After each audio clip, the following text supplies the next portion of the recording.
What's up guys, it's Acro Brandon, and today we're going to unbox the Focbox Unity. So this has been the most anticipated new tech for eSkate for the last few months. They had the announcement release, I want to say it was like in August. Everybody jumped on the bandwagon for the big group buy. Everything started shipping in December. I'm actually excited to say that I only ordered this during Black Friday. So I was feeling left out that I didn't get in on the first buy.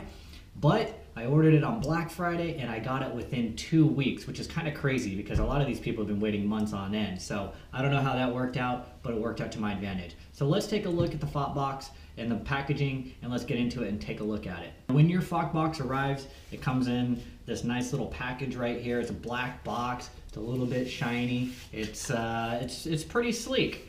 I'm pretty happy with it here. Let's crack it open and take a look and see what happens inside. Alright, so we got the Focbox here. Nice, sleek, little design. So we're going to open it up. Pops here. Opens like so. Stuff comes out. So you have the Focbox Unity Quick Start Guide, which is right here. Nice, quick, simple, and has a little diagram and schematic on the back side of all the different plugs and ports.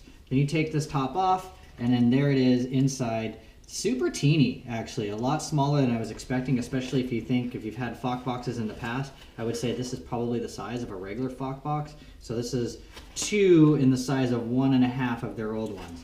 Over here, we've got the USB-C cable. What do we have? We have the on-off switch right here, which looks nice and small. It's super teeny, so it'll just go through the side of the case and mount without having too much extra poking through. So I don't know if you've had on-off switches in the past. I've had an anti-spark one. It goes back to here. I actually just had one recently blow up and die on me, and it's even fatter and longer. So we'll use that in a different build.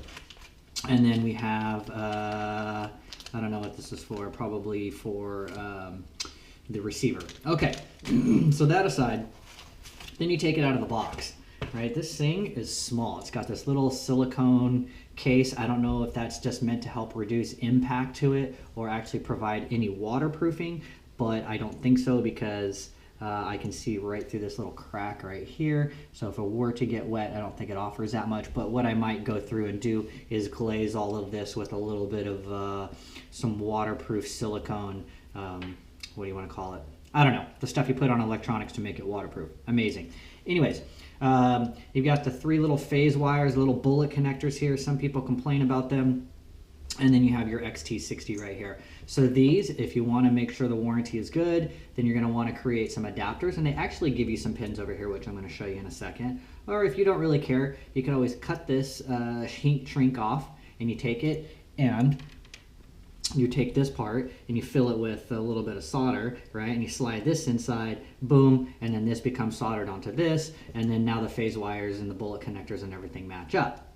Now, if you don't want to go that route, they do provide you with a little bag right here of some small bullet connectors, the male end of them, to go inside of here, right? And they fit like so. So you will still need to purchase some 4.5 millimeter connectors, which I have here because obviously I do a lot of this eSkate stuff. So what you can do on this side is you can either fill this one, and it actually just fits perfectly inside to the cup here, like so, right? So option 1 is you take a little bit of solder, right, and you fill in this side first, okay? And then while it's hot, try and squeeze this one in, but it is pretty tight fit. I'm thinking my other option is that I might just slide it right up in here, slide it right up in here, and take this one, slide it onto the end of my soldering iron, which it'll get hot super fast, and then all I have to do is shove the tip of the solder straight inside the hole here, and it'll melt, making a nice little bond,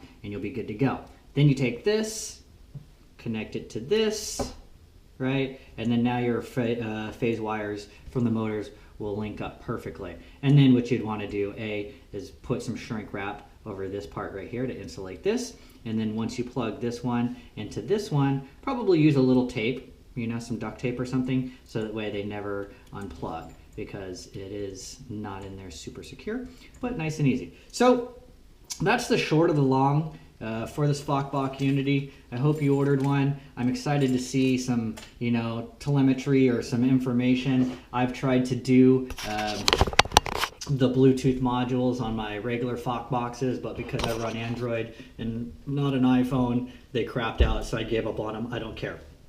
Anyways, stay tuned because I have 2 new builds, or maybe I'm going to rebuild my first board into something different, and then I have my pneumatic build that I'm going to do on another deck. So there's going to be more content coming out on different builds and things of that nature. I hope you liked it. I'm trying to develop my channel more. Hit subscribe and come along on the journey with me. Thanks. I'm Macro Brandon.